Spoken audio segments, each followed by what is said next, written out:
কারাবন্দী নজরুল ইসলাম মজুমদারের নাসা গ্রুপের রপ্তানিমুখী তৈরি পোশাক কারখানাগুলো সচলে উদ্যোগ নিয়েছে সরকার। শ্রম সচিব বলছেন, শিল্পাঞ্চলে অস্থিরতা রোধ এবং শ্রমিকদের কর্মসংস্থান ও রপ্তানি আয়কে গুরুত্ব দেওয়া হচ্ছে। এজন্য নাসার কারখানাগুলো ব্যাংক থেকে ব্যাক টু ব্যাক এলসি সুবিধা পাবে। বিশেষ ব্যবস্থায় কারাগার থেকেই ব্যবসার প্রয়োজনীয় নথিতে সই করতে পারবেন প্রতিষ্ঠানটির চেয়ারম্যান। বান্ডেল থাকলে প্রতি সেনমানিতে টাকা বাঁচবে। বিকাশ সেনমানি বান্ডেল কিনে জিতুন প্রতি লেনদেনে। তৈরি পোশাক খাতের অন্যতম বড় শিল্প গ্রুপ নাসা।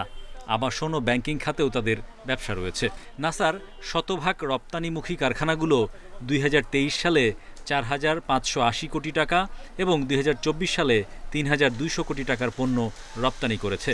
কিন্তু গত অক্টোবরে জুলাই অভ্যুত্থানের হত্যা মামলায় গ্রুপের চেয়ারম্যান নজরুল ইসলাম মজুমদার গ্রেপ্তার হন।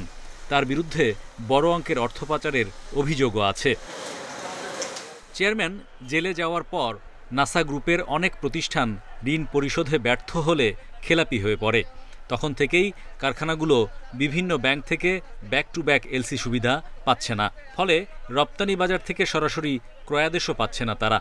গ্রুপটির এক শীর্ষ কর্মকর্তা নাম প্রকাশ না করার শর্তে জানান, বিভিন্ন প্রতিষ্ঠানের সঙ্গে সাবকন্ট্রাক্টে কাজ করে বেতন হচ্ছিল 25,000 শ্রমিকের।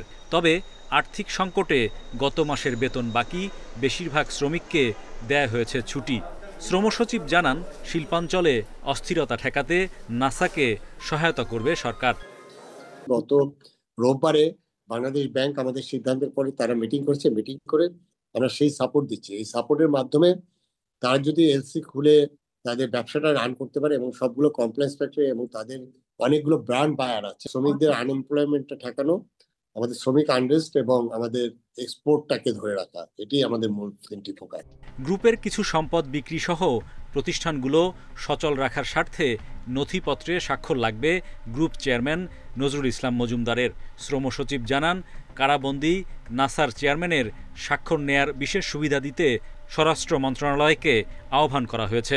এই ডকুমেন্টেশনের জন্য তার যেখানে সই স্বাক্ষর লাগবে সেই সাপোর্টটা যেন আমরা তাদের ম্যানেজমেন্ট পেতে পারে, এই জন্য যারা নজরুলের কাছ থেকে আমরা স্বরাষ্ট্র মন্ত্রণালয়ের মাধ্যমে আমরা আইজিপি জনকে বলেছি।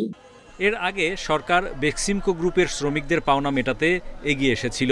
14টি শিল্প ইউনিটের 27,000-এর বেশি শ্রমিকের পাওনা মেটাতে সরকার 525 কোটি টাকা বরাদ্দ দেয়। Hari Saha, independent news, Dhaka.